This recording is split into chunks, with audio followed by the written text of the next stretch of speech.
अस्सलाम वालेकुम। आज हमें कुछ डिलिमिटेशन के सिलसिले में बात करनी है। डिलिमिटेशन कमीशन या बाउंड्री कमीशन दोनों तकरीबन एक ही चीज़ है, इसमें कोई फ़र्क नहीं है। ये डिलिमिटेशन कमीशन एक इंडिपेंडेंट बॉडी है गवर्नमेंट ऑफ इंडिया की, जो कुछ वक्त के साथ जैसे जैसे आबादी बढ़ती है वैसे वैसे बाउंड्री जो लोकसभा की है या असेंबली की है वो चेंज होती है वहाँ के पॉपुलेशन के हिसाब से। ये आखिरी बार जो डिलिमिटेशन कमीशन 2002 से 2006 के बीच में बनी थी और पूरे हिंदुस्तान में तकरीबन इस पर काम हुआ था, और अब अगला डिलिमिटेशन कमीशन 2026 में बनेगी।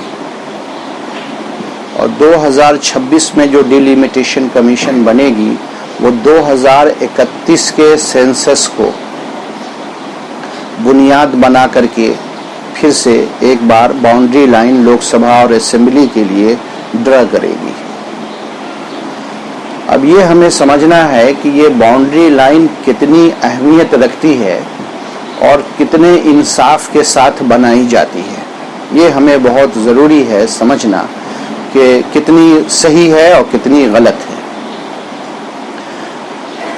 ये कमीशन तो गवर्नमेंट ऑफ इंडिया की तरफ से बनाई जाती है, लेकिन इसमें जो टेक्निकल एक्सपर्टीज़ होनी चाहिए वो लोग जो मुतय्यन किए जाते हैं उनके पास उतनी टेक्निकल एक्सपर्टीज़ नहीं होती है। और इसमें बहुत सारे लोग ऐसे डाले जाते हैं डिलिमिटेशन कमीशन के अंदर जो किसी न किसी पार्टी से उनका अटैचमेंट होता है। जैसे महाराष्ट्र के अंदर अभी डिलिमिटेशन कमीशन जब 2006 से 2011 के बीच जब बनी थी, तो इसमें जो लोग थे उसमें अलग अलग पार्टी के नुमाइंदे भी थे, और सबसे ज़्यादा जो नुमाइंदे अगर हम परसेंटेज के हिसाब से देखें तो वो एनसीपी के लोग थे। और इन लोगों ने, शिवसेना के भी लोग थे, लेकिन परसेंटेज के हिसाब से देखेंगे तो एनसीपी के सबसे ज़्यादा थे। और डिलिमिटेशन कमीशन के तहत जो बाउंड्री बननी चाहिए वहाँ ख़ास तौर से अगर हम किसी एक कम्युनिटी की बात करें, मुसलमानों की, तो उनके साथ कभी इंसाफ इस मुल्क में नहीं हुआ, कभी इंसाफ नहीं हुआ।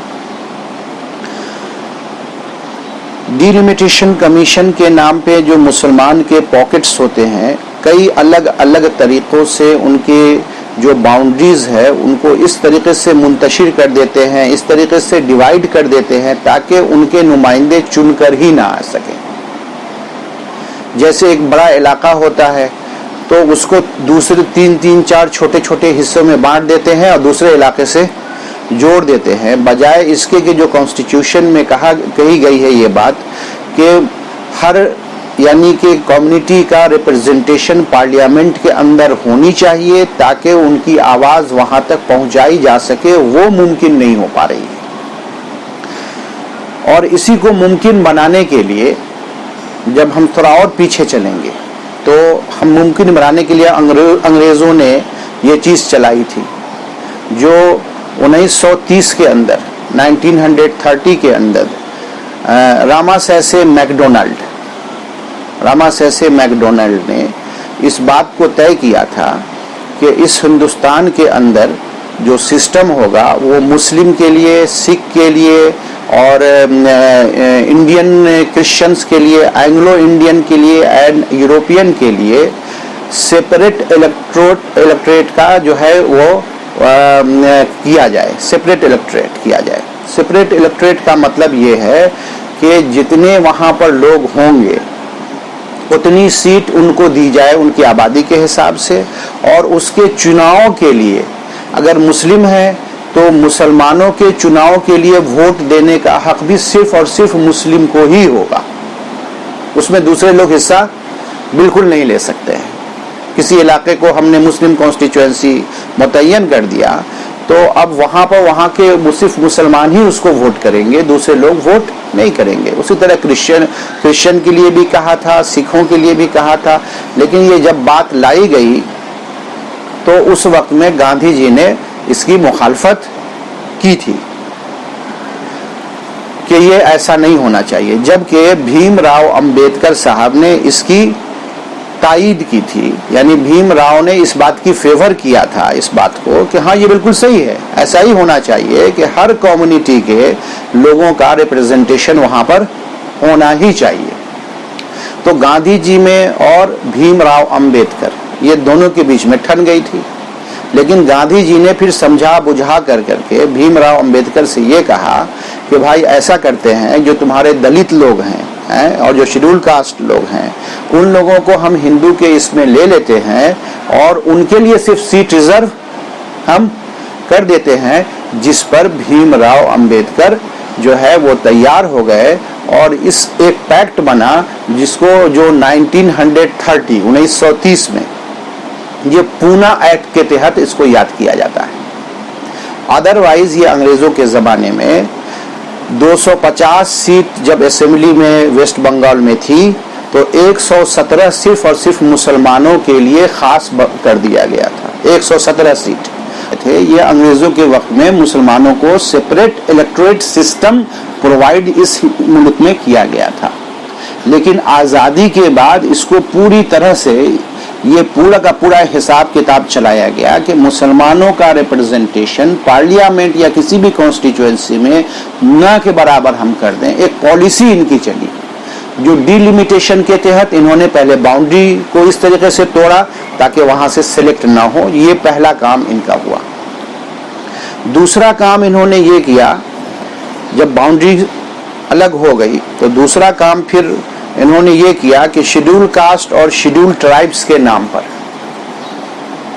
उन जगहों को जहां पर मुस्लिम परसेंटेज, उन लोकसभा और उन स्टेट असेंबलीज में जहां मुस्लिम परसेंटेज मोर देन 50% और बहुत ज़्यादा अच्छे तादाद में है, उन और वहां पर शेड्यूल कास्ट की या शेड्यूल ट्राइब्स की परसेंटेज कम है, 20 है, 17 है, 15 है, 14 है, उनको रिजर्व कर दिया। यानी कि मुसलमानों के जहां पर आबादी बहुत ज़्यादा है, उनको शेड्यूल कास्ट शेड्यूल ट्राइब्स में कन्वर्ट कर दिया, ताकि मुसलमानों का यहाँ से कोई बंदा चुन करके जाए ही नहीं, क्योंकि मुसलमानों के अंदर कोई शेड्यूल कास्ट होता ही नहीं है, एक होता ही नहीं है, कोई कैटेगरी नहीं है मुसलमानों के अंदर कि कोई शेड्यूल कास्ट हो।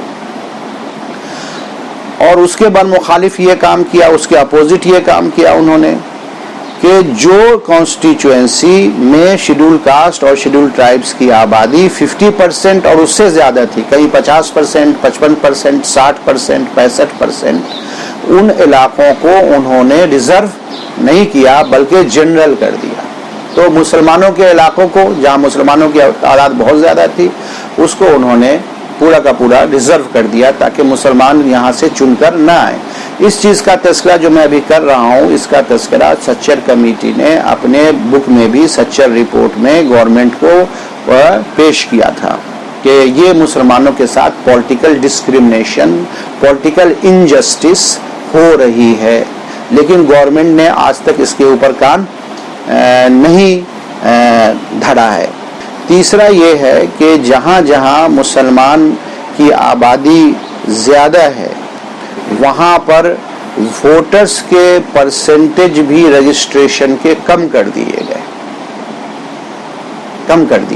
तीसरा, जैसे हम एक एग्जाम्पल आपको दे सकते हैं, बहुत दूर की नहीं, यहीं की देते हैं कि मुमरा जो है और कलवा, अगर हम देखेंगे कि मुमरा की आबादी पुलिस स्टेशन वेबसाइट के हिसाब से 8 लाख बताई जाती है, जो है नहीं, उससे कम है, 8 लाख बताई जाती है। उसी पुलिस स्टेशन वेबसाइट पे कलवा की आबादी 3 लाख बताई जाती है। मुमरा की आबादी 8 लाख, कलवा की आबादी 3 लाख बताई जाती है। तो मुमरा के अंदर अराउंड 1,43,000 जो है वोटर्स होते हैं, और उसके बरक्स जब वहां पर ये 8 लाख में 1,43,000 और वहां पर 3 लाख में 1,59,000, ये भी एक डिस्क्रिमिनेशन हो गई। तो यानी कि हम तीसरी वजह ये हो गई कि हम चाहते हुए भी किसी को हमारा जो पावर था वो पावर सीज कर लिया गया, सिर्फ इसलिए कि हम रजिस्ट्रेशन उनका नहीं करेंगे। और बारहा ये होता है कि यहाँ के लोग, कई लोग आपको मिलेंगे जो ये कहते हुए सुने जाएंगे कि उन्होंने कई बार एप्लीकेशन दिया और आज तक उनका नाम वोटर लिस्ट में है ही नहीं है। किसी किसी का वोटर लिस्ट में है, ऐन वक्त पर कब निकाल दिया जाता है, कब डिलीट हो जाता है, कुछ पता नहीं है। जब ऐन वक्त पर पहुंचते हैं तो वो वहां पर हमें मिलता नहीं है। ये तीसरी वजह हो गई कि साहब हम जो है यानी कि unbalanced of total number of voters जो होने चाहिए एक इसमें 18 एंड अबव के, जनरली पूरे हिंदुस्तान में अराउंड 67% ऐसे हैं। टोटल पॉपुलेशन का 67% 18 एंड अबव पॉपुलेशन है, 18 एंड अबव पॉपुलेशन है। कहीं पर अगर 1 लाख की आबादी है तो तकरीबन ये समझ लीजिए कि 67% के आसपास जो है वहां पर लोग आपको मिल जाएंगे कि जो एलिजिबल हैं वोट देने के। चौथी वजह ये भी है कि जब हम बात करते हैं कि हमारा कॉन्स्टिट्यूएंसी कितना बड़ा हो तो वहां पर भी इस बात का ख्याल नहीं रखा जाता है। जैसे हम आपको बता दें कि जैसे हमने मिसाल दिया वोटर्स का, उसी तरह मुमरा कलवा में ही देख लीजिए। इस वक्त जब 2011 सेंसस हुआ था उस वक्त 11.24 करोड़ महाराष्ट्र की आबादी थी और 288 सीट्स है। ये कॉन्स्टिट्यूशन में लिखा गया है कि जिस स्टेट की जितनी आबादी होगी और जितने नंबर ऑफ सीट्स होंगे उससे उसको डिवाइड किया जाएगा और उतने पॉपुलेशन और आसपास उतने पॉपुलेशन के ऊपर एक असेंबली कॉन्स्टिट्यूएंसी बनेगी। तो जाहिर सी बात है कि अभी जो है 2018 के हिसाब से अगर हम देखें 2019 के हिसाब से तो अभी 12 करोड़ और 15 लाख महाराष्ट्र की आबादी हो चुकी है। अगर हम उसको 288 से डिवाइड करेंगे तो लेस देन 4 लाख के ऊपर 4 लाख के आसपास में आपको एक असेंबली कॉन्स्टिट्यूएंसी बननी चाहिए थी। इट मींस यही मतलब बिल्कुल साफ है कि मुमरा में कम से कम मुमरा को तो एक अपनी खुद कम से कम नहीं तो 1.5 होना चाहिए था। आबादी हमारे हिसाब से एज ए पॉपुलेशन साइंटिस्ट यहाँ की आबादी तकरीबन 6 लाख के आसपास है।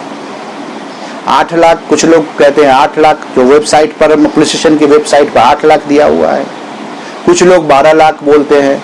ये सब गलत है, लेकिन हाँ तकरीबन जो हमने डेथ रेट और बर्थ रेट के हिसाब से निकाला है कि टोटल साल में कितने लोगों का डेथ होता है और कितने लोगों का बर्थ का रजिस्ट्रेशन होता है, उसके हिसाब से तकरीबन यहाँ पर 6 लाख की आबादी है। इट मीन्स कि यहाँ पर 1.5 असेंबली सीट यहाँ पर होना चाहिए था, लेकिन ऐसा नहीं हुआ। हुआ क्या कि मुमरा को कलवा के साथ अटैच कर दिया, जबकि मुमरा अकेला हकदार था कि यहाँ पर 1.5 असेंबली होना चाहिए था। एक जो है शील फाटा से शुरू करते और स्टेशन से पहले पहले एक हलका बन जाता और दूसरा हलका स्टेशन बॉम्बे कॉलोनी से लेकर के और हमारा रेती बंदर तक दूसरा हलका बनता। लेकिन ऐसा नहीं है, पूरा वहां से लेकर के पूरा कलवा को एक बना दिया गया और उसमें भी बैलेंस बिगाड़ करके वहां के वोटर्स बढ़ा दिए गए। ये एक किस्म का डिस्क्रिमिनेशन है। तो ये डिलिमिटेशन के नाम पे और डिलिमिटेशन से लगी हुई चीजें बहुत कुछ हो रही हैं, जिसके वजह से मुस्लिम्स रिप्रेजेंटेशन बहुत ही कम है। अगर हम बात करें कि सिंस इंडिपेंडेंस से लेकर के आज तक के हिस्ट्री में सबसे कम मुस्लिम्स रिप्रेजेंटेशन किसी पार्लियामेंट में हुए हैं तो वो 2014 के इसमें है, जिसमें 22 मुस्लिम्स रिप्रेजेंट कर रहे हैं। और सबसे ज्यादा जब हुए थे वो 1980 में हुए थे और 1980 उसके बाद 1984 में 1980 में तकरीबन 9.26%। उसकी एक वजह मुस्लिम रिप्रेजेंटेशन की एक ये भी रही है, इन सब रीजंस के अलावा जो हैं, एक ये भी रही है कि बहुत सारी पार्टियां मुसलमानों को टिकट नहीं देती। जैसे हम आपको मिसाल के तौर पे समझाते हैं कि यहाँ पर हमारा तकरीबन 11% जो है हमारा महाराष्ट्र के अंदर मुस्लिम्स यहाँ पर बसते हैं। लेकिन आप देखेंगे कि कांग्रेस तो एक कभी कभी दे देती है, लेकिन एनसीपी तो अपना कोई सीट भी मुसलमानों को बिल्कुल नहीं देती है। एक तो ये गलती होती है, देते ही नहीं है। दूसरा, देते हैं दिखाने के लिए, तो इसमें दो काम करते हैं ये। राइट पर्सन को रॉन्ग प्लेस पे दे देते हैं, right person at wrong place या wrong person at right place. तो दोनों ही हालत में हमारे नुमाइंदे चुन करके नहीं आने वाले हैं। एक गलत आदमी है, सही जगह पे तो दिया है, लेकिन गलत आदमी को दिया है, तो लोग उसको चुनना पसंद नहीं करते हैं। और एक आदमी बहुत सही है, लेकिन उसको कहीं गलत जगह पे दिया है, जहां से उसके चुन के आने की उम्मीद बहुत कम है, तब भी उसका रिप्रेजेंटेशन वहां पर नहीं है। इसलिए सारे के सारे पार्टियों की ये जिम्मेदारी होती है कि अपने इलाके से जहां पर मुसलमानों का रिप्रेजेंटेशन अच्छा है, वहां पर मुसलमानों को सिर्फ टिकट देना काम नहीं है, बल्कि टिकट दे करके उनको जिता के उनको लाना उनका काम। तो जिता के लाने के लिए उनको राइट पर्सन को राइट प्लेस पर टिकट देना ही पड़ेगा, अदरवाइज मुसलमानों का यहाँ पर रिप्रेजेंटेशन दिन ब दिन घटता जाएगा। और यही वो कर रहे हैं। इसके बरक्स लोग हमेशा कहते हैं कि दूसरे कंट्रीज में ऐसा नहीं है, पड़ोस के ही मुल्क में हमेशा ये होती है, कहा जाता है कि भाई वहाँ कोई इंसाफ नहीं है ना। जबकि हम देखते हैं, जब उनके कॉन्स्टिट्यूशन को आप पढ़ेंगे, पाकिस्तान के कॉन्स्टिट्यूशन को, तो ये पता चलेगा कि वहाँ पर जितने भी माइनॉरिटीज की परसेंटेज है, उस परसेंटेज के हिसाब से उनका सीट वहाँ पर पार्लियामेंट में रिजर्व है।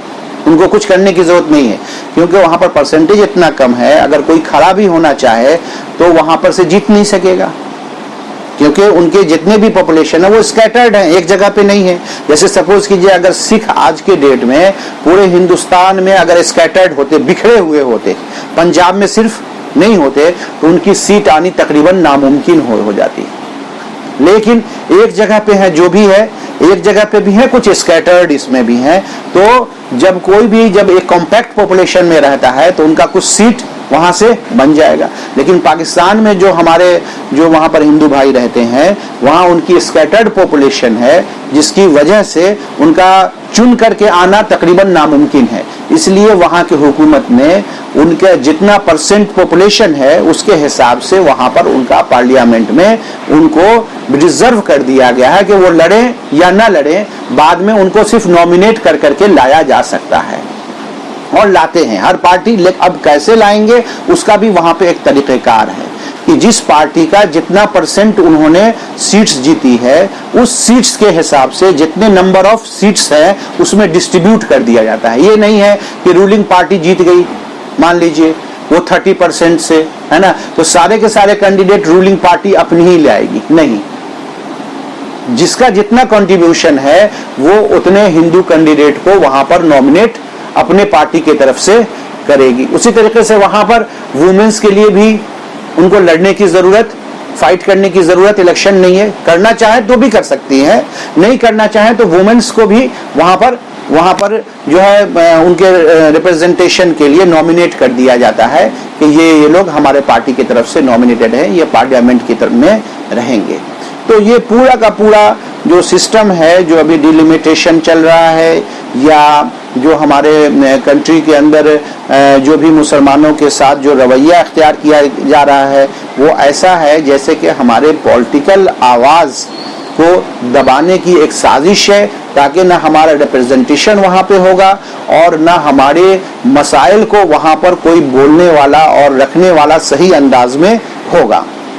एक दो हैं जो कहीं ना कहीं रखते तो जरूर हैं, लेकिन उनकी आवाजों पर जब वो खड़े होते हैं बोलने के लिए, तो लोग वहां पर चीख चिल्लाना शुरू कर देते हैं, और उनकी बात को संजीदगी के सुनने के बजाय उनकी बात को वहां पर पार्लियामेंट के अंदर भी दबाने की कोशिश की जाती है। इसलिए ज़रूरी है, ये गवर्नमेंट की बल्कि जिम्मेदारी है कि गवर्नमेंट इस चीज़ को इंश्योर करे कि मुसलमानों का रिप्रेजेंटेशन जो है पार्लियामेंट के अंदर हो, चाहे इसमें अमेंडमेंट की ज़रूरत हो तो अमेंडमेंट करे, और जो हमारा अलग इलेक्टोरेट सिस्टम अगर बहाल करना है तो वो करे, या नॉमिनेट करना है तो नॉमिनेट करे, लेकिन हर तबके के कम्युनिटी के लोगों का रिप्रेजेंटेशन पार्लियामेंट के अंदर होना बहुत ज़रूरी है।